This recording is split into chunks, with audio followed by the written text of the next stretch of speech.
We are reading from the Srimad Bhagavatam, 2nd canto, 9th chapter, I think it is. Text number 46. Yad atuham dvaya prishto. Yad atuham dvaya prishto. Vairajat purushadidam. Vairajat purushaditam. Yatashit tarupakyaste. Yatashit tarupakyaste. Prasnanaham chakritsanaha. Prasnamayam chakritsnasaha. Yadutaham tvaya prishto. Vairajat purushadidam. Yatashita upakyaste. Prashnananyam chakritstanasha. Prashnamadyam chakritstanasha. Yat, what? Uta is, however. Aham, I. Tvaya, by you.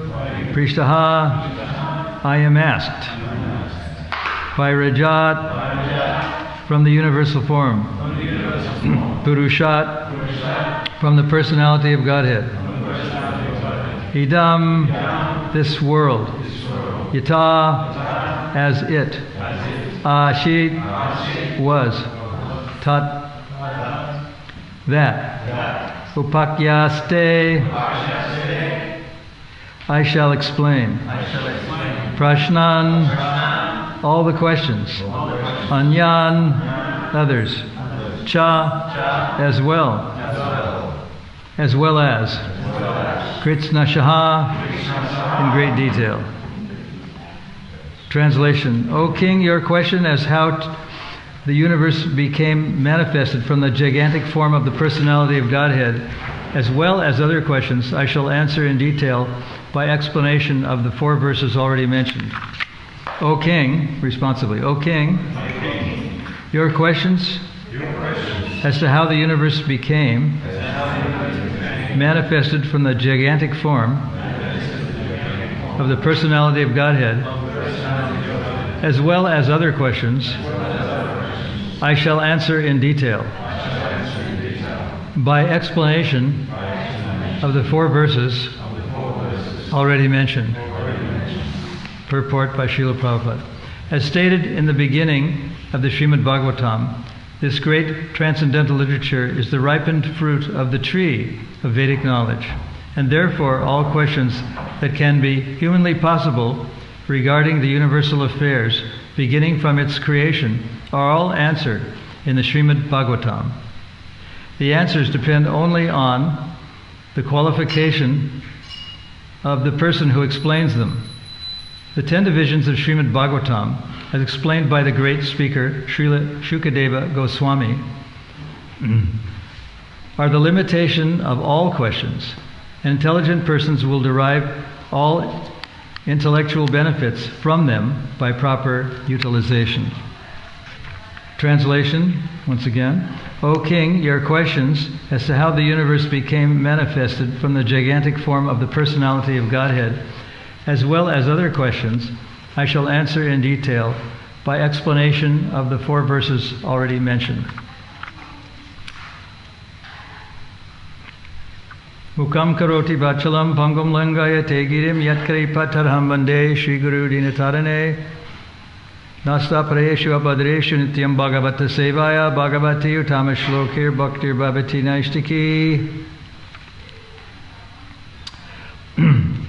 One reason we're reading all these verses in the Sanskrit language is that it's important, not everyone can do it, but to know what some of these Sanskrit words and phrases actually mean. Some of them are very difficult to translate into English. For example, the word rasa, Prabhupada said, is a very peculiar word, rasa.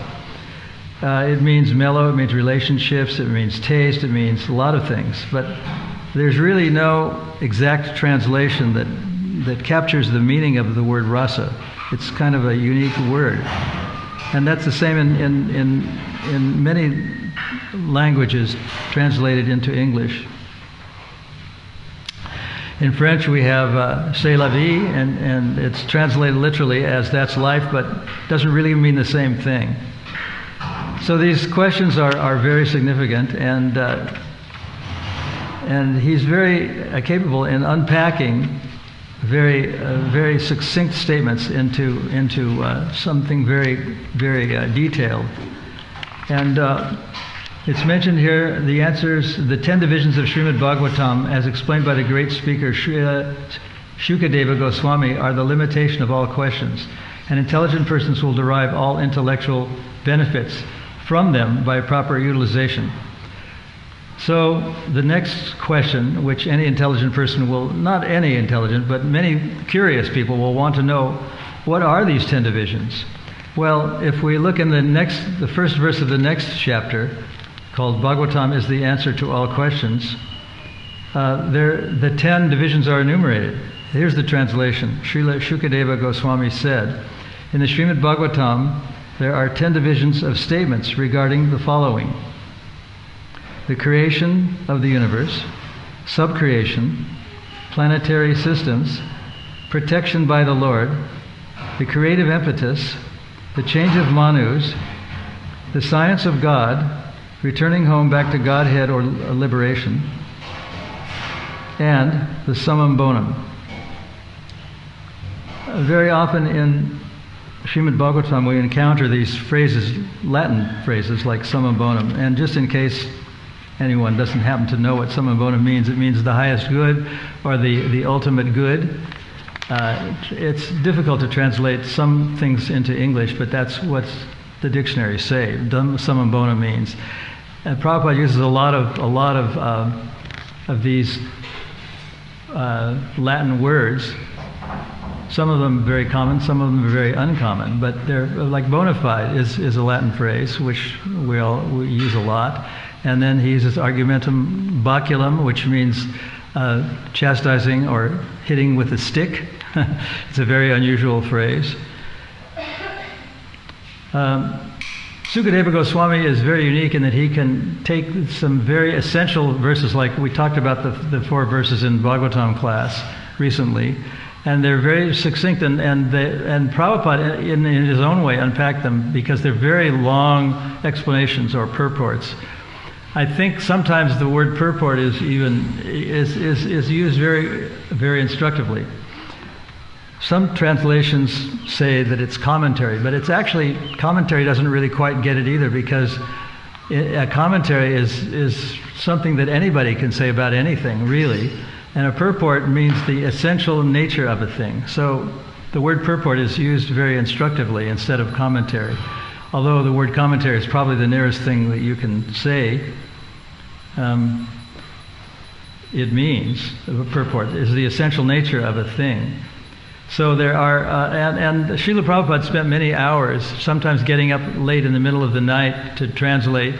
Everyone, all of his followers were sound asleep usually at that hour, usually about 2 o'clock in the morning.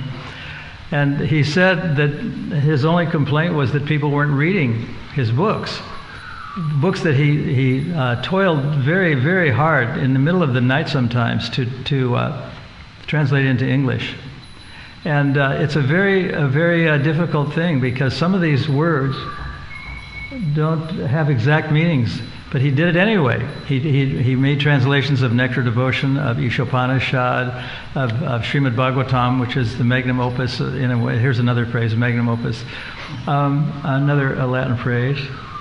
But he toiled very hard to bring these books to the West so people could understand them. And because most people, although some people have taken courses in the Sanskrit language, no one has been able to completely understand it. It's such a difficult language.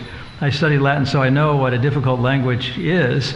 Latin was hard enough for me. It had something like 5 declensions and endless conjugations of verbs and 5 declensions of nouns. Well, Sanskrit has even more. It's got something like 7 declensions of nouns and conjugations of verbs. And if you change one letter sometimes, it'll change the whole meaning of a word. And yet Prabhupada undertook this impossible task of translating Sanskrit into English. He was also very expert. I mean, one of the most difficult things is to translate poetry, of Sanskrit poetry into Sanskrit English, into poetic English. To translate poetry from one language to another is extremely difficult. You have to really know both languages very well.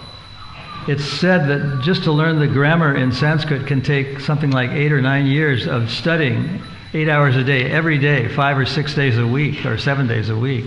So it's not so simple, even though it's simplified in Hindi, and just as Yiddish is, or Hebrew is simplified in Yiddish.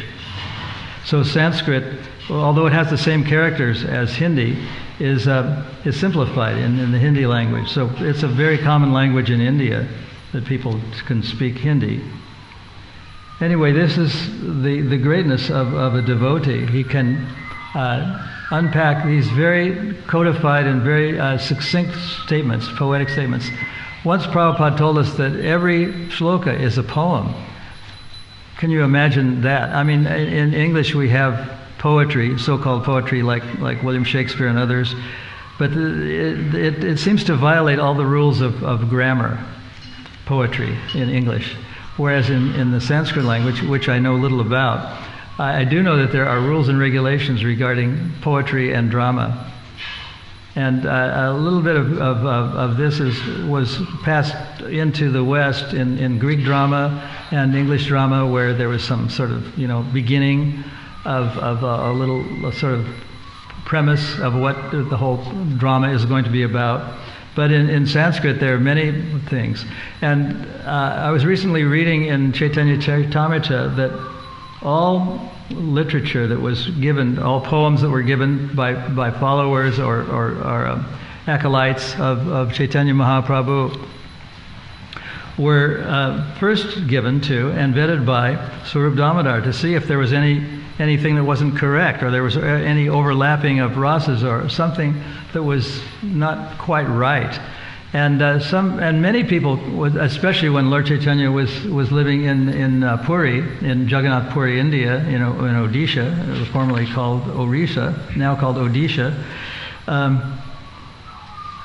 It had to be very, and even though the poetry was very much praised and loved by the other followers, when it got to Swarup Damodar, sometimes he manifested great anger and said that this wasn't proper or not correct, and he rebuked the sender or the writer, even though he insisted that it be read and reread and read and reread many times. So it's a very technical science. And Swarup Damodar was very expert in this. He was a scholar and he was very expert in Sanskrit. So he knew that some things weren't quite right. So Krishna consciousness is, as we can intimate from this verse, is a very deep philosophy. The verse says, "O King, your questions as to how the universe became manifested from the gigantic form of the personality of Godhead, as well as other questions, I shall answer in detail by explanation of the 4 verses already mentioned." So, to take these 4 verses and to elaborate upon them and to explain what they mean is not an easy task. And as we were reading in Bhagavatam recently, the last of the 4 seed verses has several pages of explanation by Prabhupada himself, who was also doing what Shukadeva Goswami did, was unpacking and explaining the meaning of these verses, because they don't really mean much to us otherwise. We who are very, by comparison, illiterate when it comes to other languages other than English, like myself, very illiterate. I know a little French, I know a little bit Spanish, and a little bit of Latin, but basically to converse in Sanskrit is not an easy thing. There were some people I understood in Germany that had mastered the language to such an extent that they could actually converse. There was a television program. I don't know if it still exists somewhere in Germany, where people would converse in the Sanskrit language, people who studied the language for many years, and they could actually converse in it. And there was a school in India of teaching the Sanskrit language. Gopi Puranadana, the late Gopi Puranadana, was the leader of that mat, which I think no longer exists, but it was in Govardhan, not New Govardhan, but Old Govardhan, the hill Govardhan Hill. It was right in that area, and there's a parikram path around Govardhan Hill. Anyway, he was teaching the Sanskrit language, and he and his wife knew the language so well that they could actually converse, and they became famous all over that area and throughout the northern part of India as Westerners who could converse in the Sanskrit tongue. It's not an easy thing to do, because just changing one letter or one little emphasis can change the whole meaning of a phrase or a word. So they knew this very, very adroitly. There are some people who learned the language, who studied for many years, a few people. I mean, it would take many years to learn the language, who actually kind of mastered it and were able to converse in that language. Brahma is who's one of the leaders, one of the 12 Mahajans, the leaders of the Krishna consciousness movement, was so brilliant that he could detect not only from these 4 verses what the whole of the Bhagavatam meant, but just from hearing 2 syllables, ta and pa, or tapa, or austerities, as the tapa in Sanskrit means, he could understand how to create the entire universe. So he's sometimes known as Brahma the creator, and Vishnu is known as the preserver, and Shiva is known as the destroyer. They're very superficial understandings, but Brahma is more of something like an engineer rather than a creator. The original creator, of course, is Krishna. Bhoktaram Jagatam Sarva Loka Maheshwaram Suhridam Sarva Bhutanam Gyatva Mam Shantamrichati. That's known as the peace formula. Prabhupada led a small contingent of devotees to the United Nations and had that verse written out. It's the last verse of the 5th chapter of Bhagavad Gita, Bhoktaram Jagatapasam. It means that Krishna is one of the phrases in that shloka means that Krishna is the owner of everything, that he is the owner of all lands, all nations, and all things. So this became the peace formula, and the people, the officials in the United Nations building, it was somewhere on, I think, 34th Street in Manhattan and First Avenue. There's a big building called the United Nations Secretariat. People came outside of that building and asked us to slow down the protest, to not march up and down the street, and we had to sit and quietly do it, and we could distribute literature, but we couldn't sing the verse, because they thought that was going to disturb the United Nations. The only unity that really exists is the unity of knowing that God is the proprietor of everything. Then instead of the world being divided into different nations, they can understand that there's one proprietor, one sole owner of all the lands, of all the nations, and that's Krishna. Bhoktaram Jagatapasam Loka Sarva Loka. Sarva Loka Maheshwaram means the owner of all divisions, of all places, of all lokas, of all planets and all nations. That's what Krishna is. So that became the real peace formula. And that was reprinted and used again, I think, in some other temples. Recently in Philadelphia as the peace formula, because everyone would like to have peace. Gyatva mam shantamrichati. The end of the verse says that if one wants to obtain peace from material miseries, one has to know that Krishna is the supreme friend and the supreme owner of all lands and all nations and everything. Then there can be peace. Otherwise, the United Nations is kind of, I don't mean to disrespect the efforts. It's all very good that people want a peaceful world, but even though that big institution was formed, it became kind of there's still conflicts going on everywhere. I mean, even within nations, I mean, within India, there's wars and conflicts between different groups, and within the United States, there are protests and marches and people protesting this and warring that, And everything is kind of like upside down. Even Switzerland, which has a reputation for being very neutral, it was very neutral in World War II. It tended to side with the Russian nation in its conflict with Ukraine. So things in Kali Yuga have become very, you might say, upside down. They no longer exist the way they did in the past. It was very difficult to remain neutral in World War II, especially when they were right in the middle of this big popper, so to speak, World War II. But it happened. They maintained their neutrality, Switzerland. Anyway, it's no longer existing. So the world has become very, very ephemeral and very artificial. One way to understand this is in terms of currency. In previous times, currency was meted out in terms of coins, usually made of gold. But now then they became paper money, and now they have become nothing more than impulses on computer disks. It's very kind of ethereal, or a bit of a chimera. And millions, billions of dollars are transferred every hour with these little impulses, these invisible little impulses on computer disks. So the world has become very artificial. And if you try to cash in your currency, the paper money, there's never enough gold to go around. So it's become inflated way out of proportion. So many things that there's a great glitter going on in the material world, and people think that because of the advances in communication and medicine that everything is getting better. Actually, things are not getting better. As we can see recently here, the floods and even more recently, the floods continued. There was a second group of floods in, I think, was it Lismore and Byron Bay? So the world has become a little bit, you might say, crazy.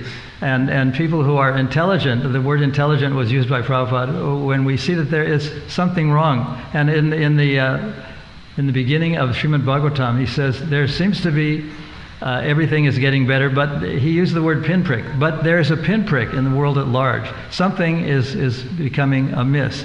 And intelligent people can see this and want to do something more, something better, something.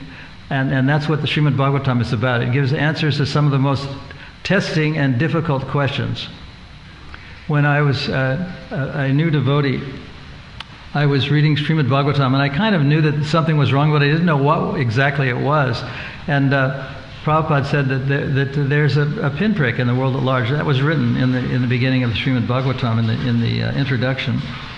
And he called the people, the denizens of this age, all over the world, as unfortunate. And I thought that was a very instructive word, because he wasn't saying they were bad or evil. He was just saying they were unlucky, or unfortunate was the word he used, unfortunate. I don't know who the translator was, but it was very significant, because Prabhupada was, in a sense, the master of saying things in a very gentle way. We have the word in English, a euphemism. That's a way of saying something that's very harsh, in a very gentle way. And Prabhupada was, in a sense, the master of all that. And there's an instance that he tells about in which a doctor murdered his patient. And the way it was discovered was that he put this deceased patient in a trailer, and he began he hooked it up to his automobile and was driving to bury him, and someone saw that there was blood dripping out of the back of the trailer, and this someone was the police force, and eventually led to convicting this man of murder. And the reason he murdered this man was because the man was having an affair with the doctor's wife. And the doctor thought, oh, well, this is wrong, this is evil. And Prabhupada, the master of saying things gently, said, well, the reason for this murder was that the man, the patient, was implicated with the doctor's wife. And we kind of knew what that meant. That it was more than just what it sounds like, implicated, but it was, he was basically having an affair with her, and that created the motive for murder.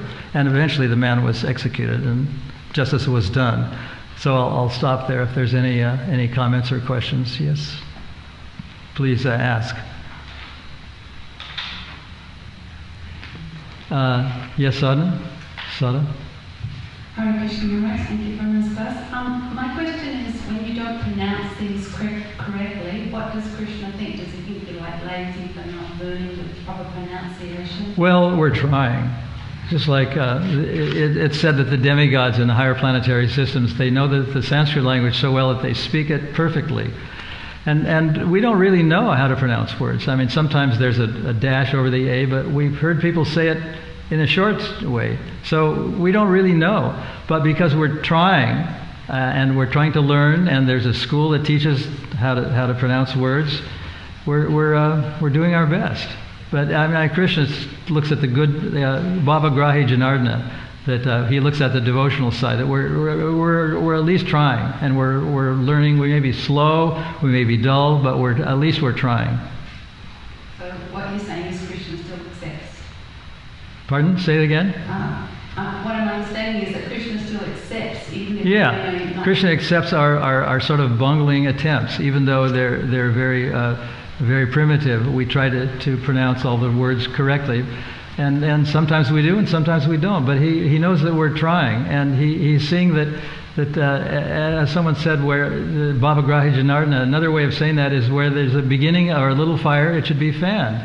And so Prabhupada knows, and there were many devotees that are followers of Krishna who didn't know Sanskrit. Like Kolavecha Sridhar was a very poor Brahmin, and we read about him in Chaitanya Chaitamrita, and he was almost illiterate, not completely, but Gorky Shoradas couldn't even write his own name, so we've heard. But that's a form of illiteracy. But yet, his one disciple, Bhaktisiddhanta Saraswati, was known as a walking encyclopedia. So our ability to pronounce words or master a particular language is not the most important thing. What's really important is our spiritual advancement. That's what Krishna is concerned with, is looking at.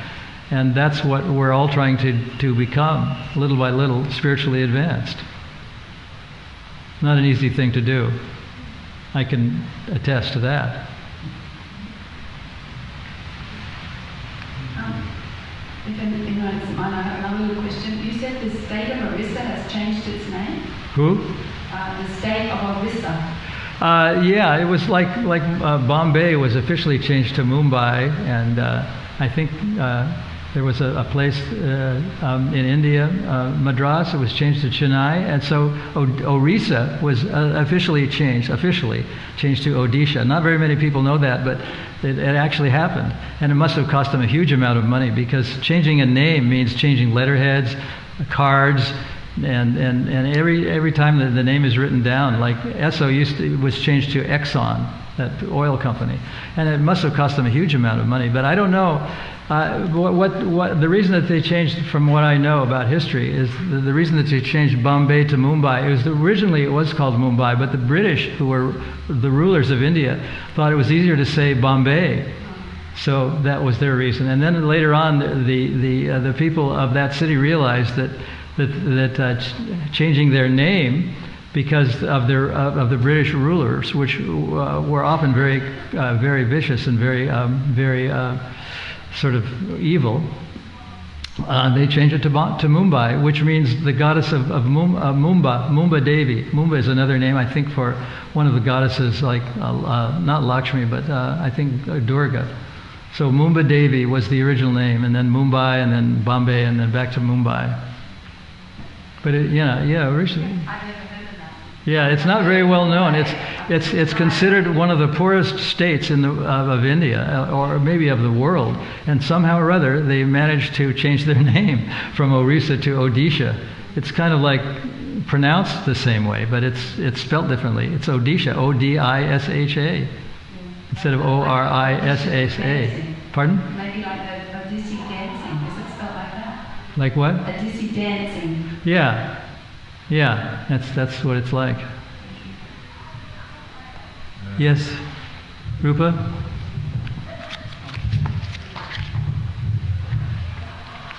Maharaj, Lord Maharaj says in the second canto, "My Lord Vijay Prabhupada, everyone else, that I'm not at all afraid of material existence. Wherever I go, I'm always immersed in hearing and chanting your glories, my Lord.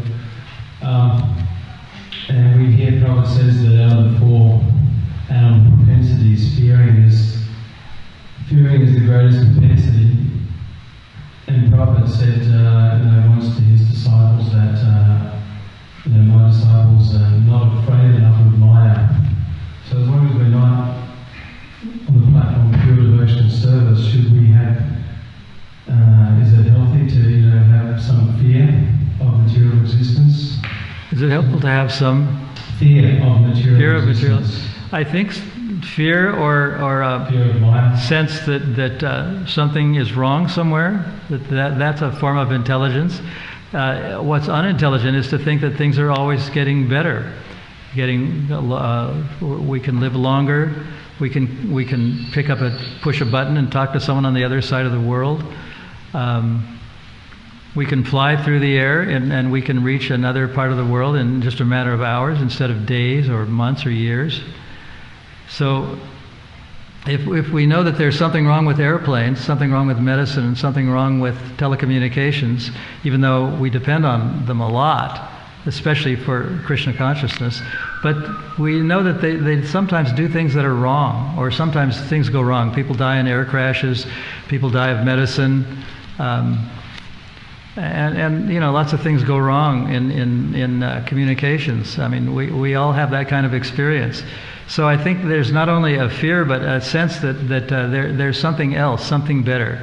And if we have a sense that something can be better, like the peace formula, Bhoktaram Jakata Sarva Loka Maheshwaram, that Krishna is the owner of everything, or that one person owns everything, then there can be peace. So one who is fearful of the material world is not paranoid, but is actually an intelligent person, because he or she knows that there's something wrong. Doctors may call that paranoia, but that's healthy. Anyway, I don't know what your thought of that is.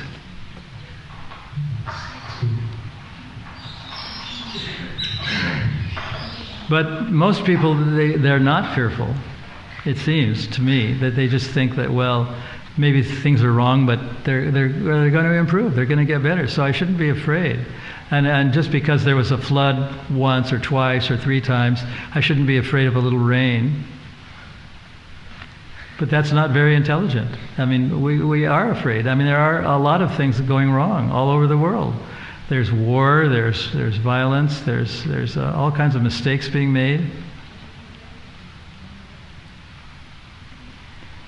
And as many hospitals and as much medicine as we can create, we still haven't learned how to conquer death. People might live for 300 years or 400 years or 500 years, but they're going to be robots. I mean, there's nothing to advance the brain to keep pace with what can happen with the body.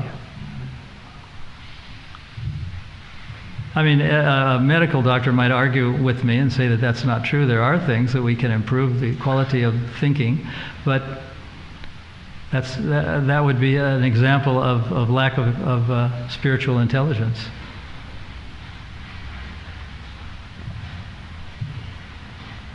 Any other comments or questions?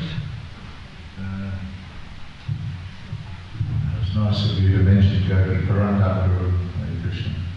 I had the fortune of having a grammatical pre-class on Sanskrit with him every day.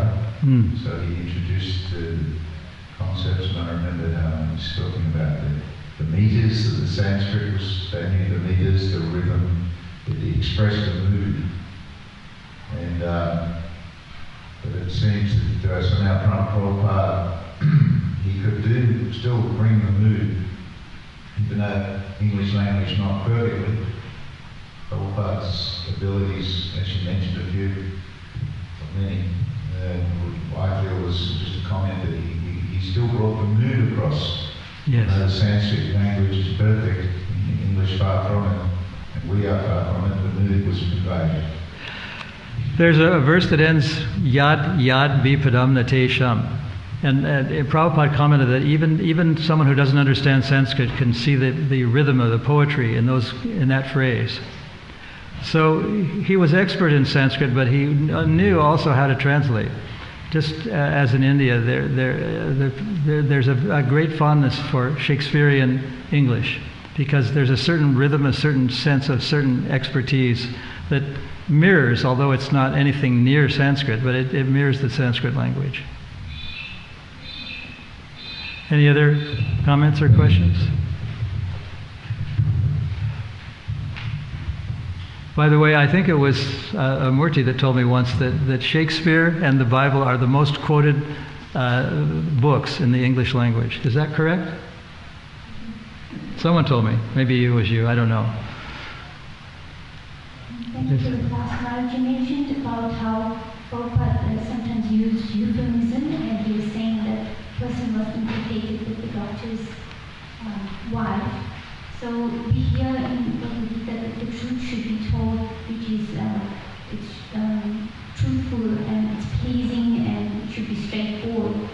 So when we come for class, we hear the philosophy and sometimes it seems that we might need a straight, heavy talk because we don't really take it so seriously. So what's the art of, sometimes in class, I see sometimes senior devotees, sannyasis and gurus, they come, they're instructing in general to the whole audience, and then sometimes it seems just for PC that,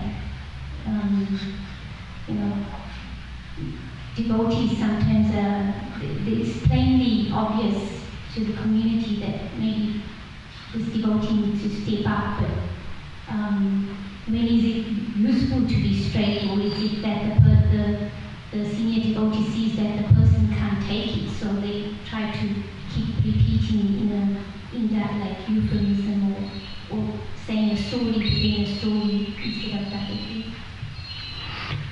In the Srimad Bhagavatam, one of the purports, I think it's in the first canto, I think it's as I remember, it's the second verse, and in his purport, Prabhupada talks about realization.